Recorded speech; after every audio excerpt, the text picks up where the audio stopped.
Diversity and inclusion lie at the heart of HSBC's social commitments. Your focus on these values has granted you admiration from across the banking industry. However, you must act now to solidify this commitment in your supply chain. Today, you have asked us, how can HSBC improve the diversity of its supplier network? This can be broken down into two key objectives. The first is an accurate definition of minority. The second is effectively selecting between competing suppliers. Through our strategies of multi-factor diversity and enhancing the SME journey, you will be able to increase the pipeline of diverse and viable SMEs from which to choose. 3 key insights have influenced our strategies today. The first of which looks at why HSBC wants a diverse supply chain. This is because of 2 reasons. First, a vested self-interest where HSBC actually benefits from doing so, and second is core values. It's important to note that if you have core values, you will need to incur a cost and actually make changes within the business to reflect these core values, and if you don't, you will be virtual signaling. In terms of vested self-interest, this is broken down into 2 branches. The first of which means that if you diversify your supply chain, you'll increase resiliency from supply chain disruptions, such as the COVID-2019, as we all know. The second branch looks at resiliency against geopolitical challenges, such as trade tariffs. When looking at core values, we note that your mission is to include ESG in your operations. This means environmental, social, and government spheres. In terms of the environment, if you have a diverse supply chain, you'll make sure to increase sustainability. And also, if you have a diverse supply chain, in terms of social, you will increase diversity and inclusion. We note that your mission is based on both vested self-interest and these core values. In terms of our second key insight today, we have looked at the life cycle of an SME, and we have based this on a total target sample size of 1 million minority customers. In terms of this 1 million starting amount, only 10,000 of these will create a startup. Of these 10,000 startups, there will only be 100 of these startups that turn into SMEs, and out of that, only 3 of these will turn into mature companies. When looking at where HSBC comes into this, you will need to make sure that you have touch points.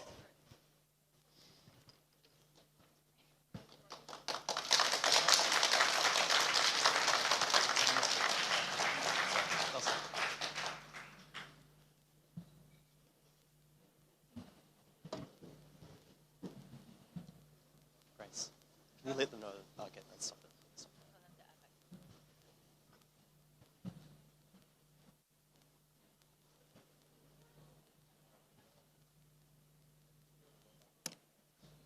We'll see, hopefully. It wasn't that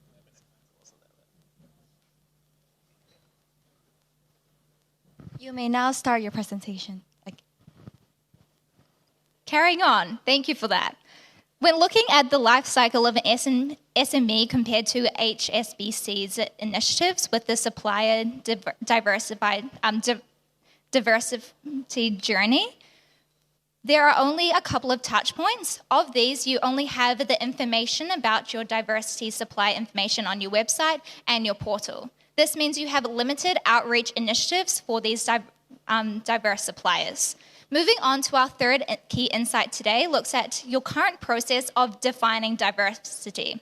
We've looked at your organizations that you have within your supply chain, of which you can break this down into a small percentage of that is the owners of the company, second of which is the management of the company, and third of which is the workforce. In terms of your definition of diversity at current, you are only looking at the ownership, which is only a small percentage of the company. In terms of the gaps in your diversity definition at the moment, you're mostly looking at gender diversity as well as demographic diversity. This misses out other key diversity insights such as cultural, political, and economic. This is your existing definition of diversity, and it is limited. In addition to these 3 key insights, which will drive our strategies today, the team has also considered and analysed your objective of levelling the playing field for SMEs with respect to larger companies when seeking to partner with you for supply. In addition, the team has also considered and analysed your objective of mirroring the demographic of your suppliers with the countries in which you operate. We are willing and able to discuss these in Q&A.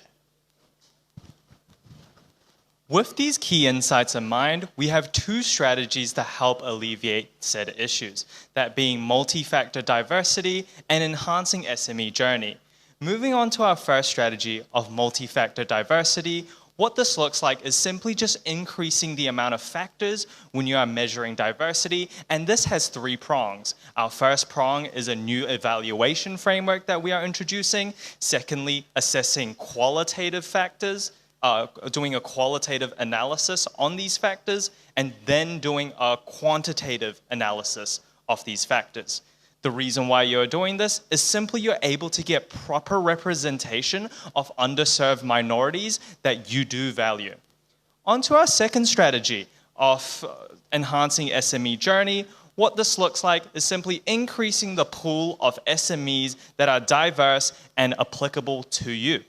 This has 4 different prongs to it. The first being developing an industry diversity standard. Secondly, startup support. Thirdly, maintain and monitoring the SMEs that you're with right now, and communicating more with your supply chain. The reason why you're doing this is you're increasing the amount of viable, diverse SMEs that you can choose from by decreasing the number of choke points that currently diverse SMEs are trying to reach towards you, and to increase the quality of SMEs that are able to actually achieve the objectives you would like, and therefore you're able to fulfill your values better. The team has rejected 2 alternative strategies. The first of these is the development of an app which would be in addition to your existing portal. While attractive on its face, this does not remedy the current barrier faced by SMEs when bidding for a supply contract with you. In addition, the team has also rejected the targeting of SME leadership based on their diversity. Instead, we see the importance of a multifactorial approach, taking into account the diversity across multiple variables of an SME's workforce. Moving on to the implementation of our first strategy of a multi-factor approach, you will be adopting a new evaluation framework by introducing more factors. And to note, this applies to the entire company and not just to leadership itself. There are 4 key factors that we're looking to introduce, that being economic, geographic, political, and cultural. And on the slide, we have mentioned what these factors specifically mean. Now, moving on to our qualitative analysis, there's 2 components to this. First is an essay submission from the company itself, ranging from about 500 words to 1,000 words, and it describes the various life experiences of everyone within the company, from ownership, management, down to the workforce itself. Our second component as part of this qualitative analysis would be direct meetings within these companies, and under this there are 2 components. First is sending representatives from HSBC to do live field work and assessing the amount of diversity and assessing the company directly at the company. And finally, to interview both staff and management to get a comprehensive overview of what is occurring at this company. At the end of these 2 things, you will develop a report which summarizes your qualitative analysis. Moving on then to our quantitative analysis, you'll simply just organize the data with numbers, which are easy to do so, which, for example, with your economic factors, you can organize the data via income, or you could organize via the number of diverse workforce numbers and the percentage of cultural diversity that exists within the company. For more qualitative factors, you can assess them based off hot, warm, and cold criteria. And at the end, you'll combine both quantitative and qualitative analysis together, and you will weigh them on balance. With the quantitative analysis, you'll assign a score to it, And with the and beside it, you'll have qualitative notes giving you a comprehensive overview of this company. Finally then, applying it to the case and RFP in India, we've looked at Collab and Zippy as mentioned in the case. On the qualitative analysis for Collab, there's a more wide range of diverse experiences simply because it's a larger company, and but on a quantitative level, there's also a high multicultural count. Now, on Zippy's side, there's more women in a male-dominated field, which means they've had a harder time trying to penetrate the computer engineering field, given their demographic factors. However, on a quantitative level, they simply just have less workforce numbers. Now, these numbers aren't meant to make a final call, and discretion is obviously allowed in the end by the HSBC representative who's electing them for the bid. To implement the second strategy of enhancing the SME journey, we have 4 tactics. The first tactic, 2A, looks at developing diversity industry standards amongst our supply chain. We see that HSBC is a huge industry force operating in 41 countries and territories. This means you have power to influence the decisions of others. This means you will communicate your diversity standards to your supply chain, of which you have 19,000 suppliers. You will give them 6 months to make the necessary changes to make sure they align with the diversity framework as mentioned in Strategy 1. We hope that they all align with this new diversity framework, but you may need to look for new suppliers if need be, and this will be going on an ongoing basis because there's a more critical, because you can evaluate different suppliers based on how critical they are to the company and how important they are. And overall, throughout our timeline, you'll have a 100% diverse supply chain. When looking at our second tactic, 2B, you will have startup support. You'll do this in 3 ways. Firstly, you will fund startups, and you'll do this to 200 diverse startups. You'll also run startup meetings where you'll build a startup-to-startup network, which will hopefully translate to a SME-to-SME network. You'll also promote diversity there, as well as your core values of ESG, and hopefully to make a difference that way and to share your goal in your mission of making the world a better place. You'll also have HSBC members attend, and these meetings will occur on a 2-month cycle. You'll also advertise that you are looking for a diverse supply chain, and when you have procurement opportunities, you will let this SME network know, which comes from these startup meetings. Looking at our third tactic, 2C, you'll maintain relationships and monitor your SMEs that are already in the supply chain. This means you will do 3 things. Firstly, you'll communicate with them both online and in person. Secondly, you'll establish communication about any challenges that they've had completing any HSBC procurement projects or anything else. Certain things we're looking for and current pain points we think they might have are the cost component, the time component, as well as the size of project component. We need to make sure that our projects are a correct size for these SMEs, as this is a unique pain point that they have compared to the mature companies we talked about in analysis. Thirdly, you'll make sure to action any feedback you get from them and also provide support in any way you can to make sure you drive long-term growth and long-term sustainability and diversity in your supply chain. Our third tactic, 2D, looks at communicating your diverse supply chain amongst the world as well as your customers. To make sure that the world knows about the efforts and your mission being realized, you'll talk about it in the news, social media, and you use connections around the world. We see that your customers, secondly, are both institutions as well as individual retail customers. So you'll send them newsletters as well as mention your efforts to achieve your diverse supply chain in your meetings with them. And you'll give updates on the progress as we recognize that making sure your supply chain is diverse is an ongoing effort. Moving on to case studies. Although focused on individuals, Jane Street's outreach program is directly analogous to our proposition in terms of targeting a pool with different touch points in order to increase diversity and quality from which it can select. In addition, Google employs a multi-factor approach to determining diversity of its potential employees. This is very much similar to what we have proposed and extends your existing approach to diversity beyond your limited consideration of demographics currently. Now, we'll start by staging the process by testing it in a small market to reduce adverse impact on HSBC, for example, North America, in the first 2 years. In the next 3 years after that, we'll release this, both our strategies globally, of which at the end of 5 years is the estimated impact. When looking at the estimated impact, the majority, our main metric is looking at increasing the pipeline for diverse and good quality SMEs onto your portal.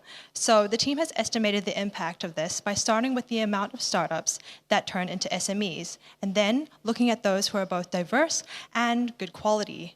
And then that in turn should increase the number of SMEs on your portal. It's important to note, though, that status quo of chosen SMEs for your supply chain is going to remain the same. However, it should increase the percentage of diverse SMEs in your supply chain. Now, what is the financial impact of this? We've broken this down to revenue and cost.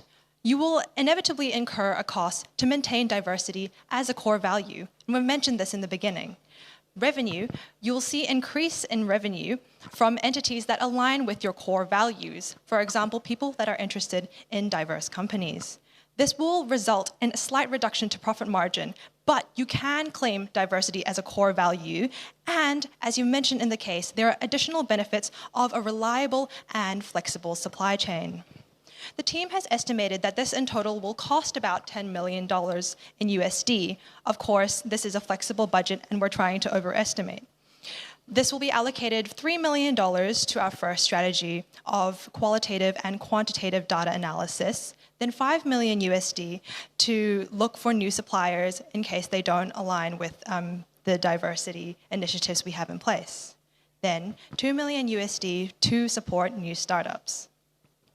When looking at the revenue impact, we see that there are two kinds of entities that will be attracted: individuals and companies. We see the accumulation of the impact of individuals and companies to result in a total $5.35 million in revenue increase. Now you may be wondering, this incurs in a loss, yes, of about $4.65 million. However, at the end of the day, you will have an increased pipeline for diverse and good quality SMEs. You'll have a clear framework defining what diversity is, and you will have maintained your core value of diversity as you've claimed. And it's also important to note, although this is a loss of $4.65 million, it is only 0.015% of HSBC Global's current profits. HSBC is currently at a crossroads. Holding these ESGs of diversity as one of your core values that you would like to implement within your supply chain, we have identified multiple different insights on how this could probably be improved. With our two strategies of multi-factor diversity, increasing the amount of factors in diversity to create a more true and accurate representation for underserved people, so HSBC is able to better live out its true values. And our second strategy of enhancing SME journeys means that they will have a better and more diverse pool of SMEs to pull on when you want to actually implement the values that you identify as being so important. With that brings an end to our presentation, and we're happy to answer any questions. Thank you, team, for your presentation. Now we'll move on to our 15 minutes Q&A session. Thank you very much for the presentation, and yeah, well done for getting through the technical difficulties. I guess what you described, particularly around how we're onboarding the suppliers to the portal and the application of the qualitative criteria, felt quite high touch, quite high effort, going to visit the companies, going to get a feel of the companies, doing site visits. Could you just talk to me about how you're thinking about resourcing that from an HSBC perspective, and how you think about the practicality of applying that over the time frame that you've set out to get this number of SMEs onto the portal? Not every company that wants to apply under the diversity program will be assessed in person. Once we've gotten, what we're looking at is we're going to be looking at if they are a suitable candidate that is able to commit to what HSB wants to do with the implementation, such as what's going on in India with the new development of the app. And we're looking to resource this by leveraging HSBC's existing staff working on the diversity program, having a meeting with them, and seeing what is happening at the company.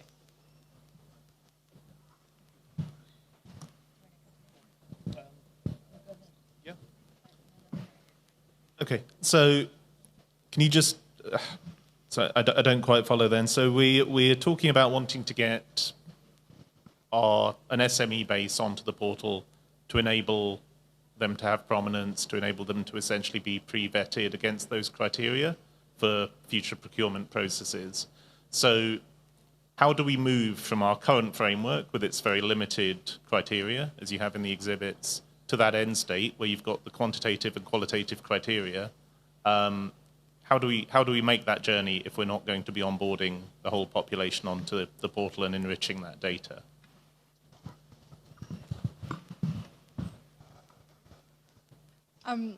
So first of all, with the resource allocations, I can acknowledge that it is quite tiring to constantly interview. However, that is to develop the clear framework we have in place. Currently, you have a few checkboxes to tick if a company is diverse or not diverse. And if they don't have a third-party verification, they just submit a little comment. To this, we say that you'll likely implement the clear framework onto there. So instead of just ticking, yes, I'm diverse, or yes, I'm not diverse, they will have to tick whether they are diverse in demographic, diverse in geographic region, as mentioned in our analysis. Sorry to labour the point, but I'm just going to add a couple more things, because I was just... Have you got the slide where you're reviewing the 500 to 1,000 word report that they would send through? Because I thought that was quite interesting. So just so I understand, you also had a timeline of 6 months for a certain part of this. So it said within 6 months you'll have reviewed the supply base. Does that mean our current supply base? Yes, that one. So on this slide, we're talking about communicating with them within 6 months timeline. And from after 6 months, we hope that they implement their own metrics within the company to see whether they align with our diversity standards. We recognize that it might take time for them to collect all this information on their own employees if they haven't already, and it's going to be a process for them to go through. But you'll hopefully work with them through our tactics of monitoring your SMEs to see if they have any challenges with this process. But the main goal is that they reach this diversity standard, and if they don't, they're working towards it. But if not, we will slowly make sure to replace them with other suppliers who are diverse. Okay, and final question on that one. For that, so for 6 months for our current, what we define as SMEs, or our entire supply base that we would communicate to and ask them to look at this? Yes. This strategy was only focusing on SMEs, but yes, you are right, this will be both towards SMEs as well as the mature companies that are in our supply chain. However, we think that SMEs might need more help with this, as mature companies likely have this information in their database and already have ESG policies to make sure that they are diverse in nature. Okay, thank you. Thank you. I have 2 questions, one more tactical and the other more strategic.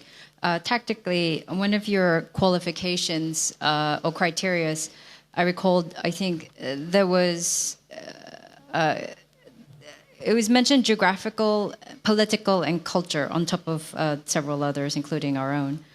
I'm most curious how you actually implement political and cultural. So that's my first tactical question.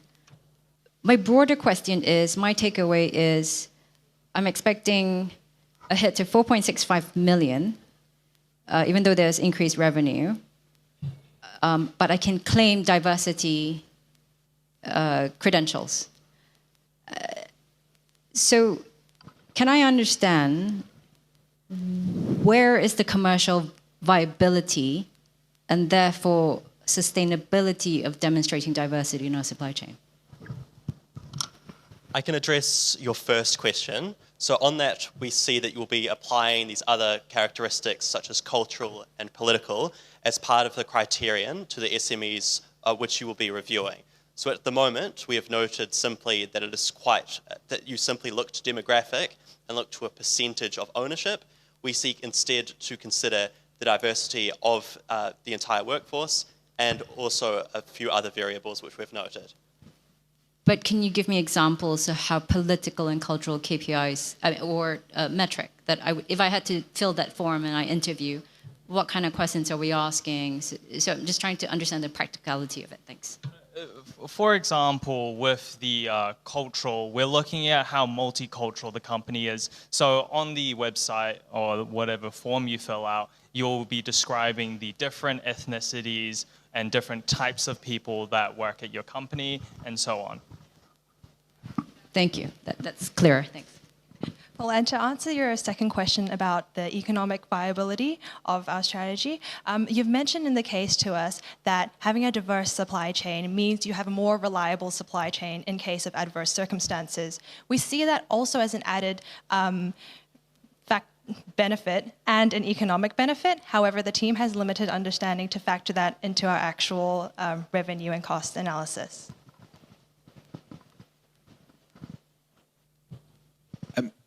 Just going back to something I didn't quite come through was the risks to this not happening. So you've got that plan, you've got your timelines, and you've got the process. What do you see as the biggest risks that might impact the delivery of this, and what are the mitigations to that?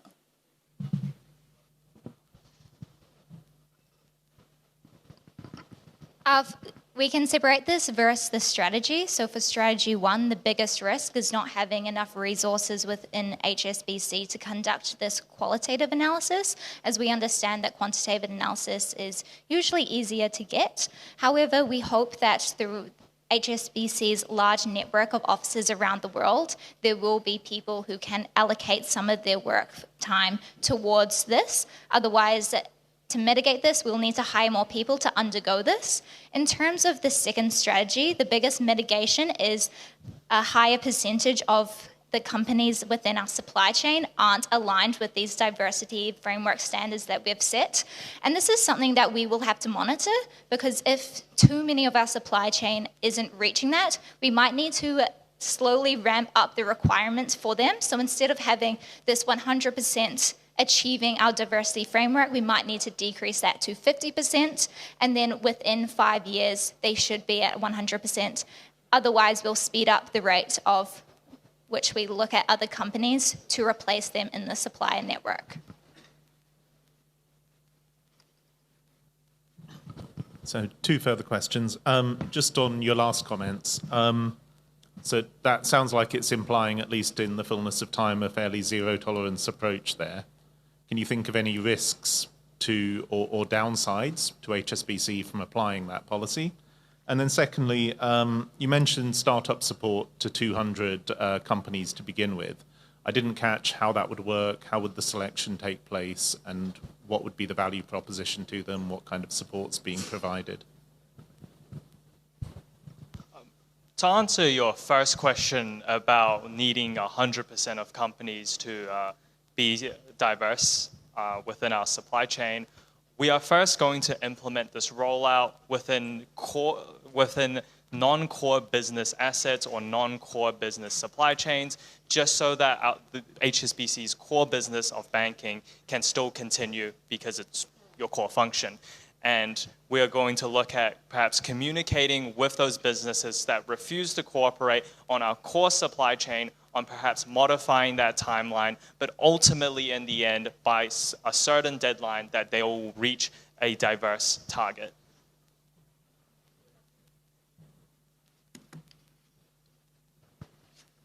Yes, and to answer your question about criteria for selecting the startups, again, the question of the case is how to find is on diversity. So of course we will factor in the different kinds of intersectional factors that go into diversity. Example, the geographic, political, cultural, etc.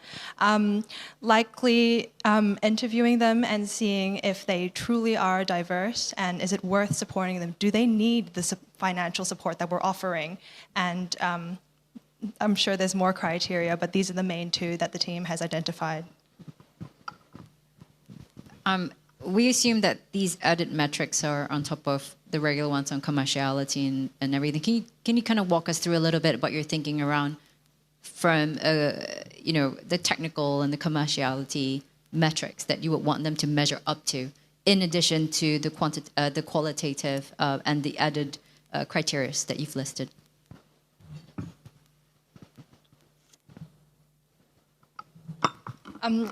Of course, there's no sustainability if the startup is just going to take the money and not generate a return. So of course, financial sustainability of the startup, likely their potential to contribute to HSBC's supply chain in the future.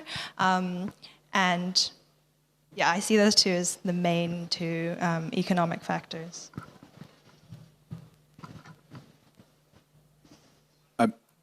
Just going back to a technical question about your model. Have you got the slide for your Colab versus Zippy when you ran your assessment? And I think Colab was successful.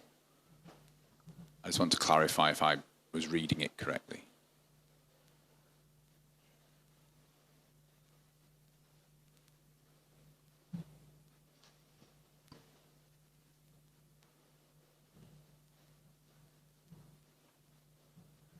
So just as you're finding it, no, there was a comparison with some points. But while you're finding that, so it looked like Colab were being, there we go, perfect, thank you.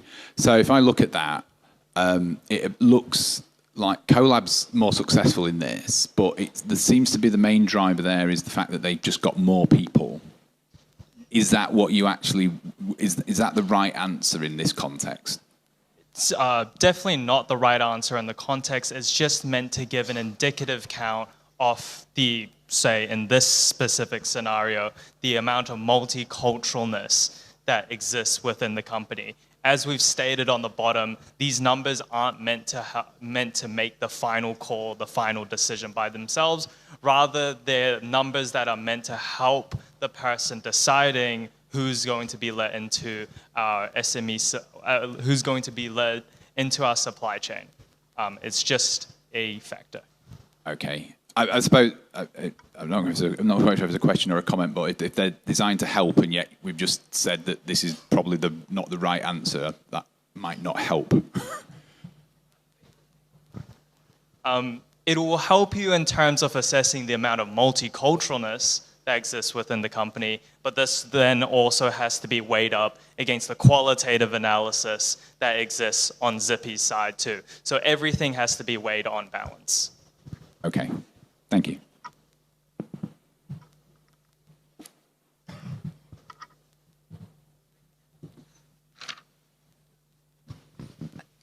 Could we look at the slide of rejected strategies? I thought that was a very interesting slide.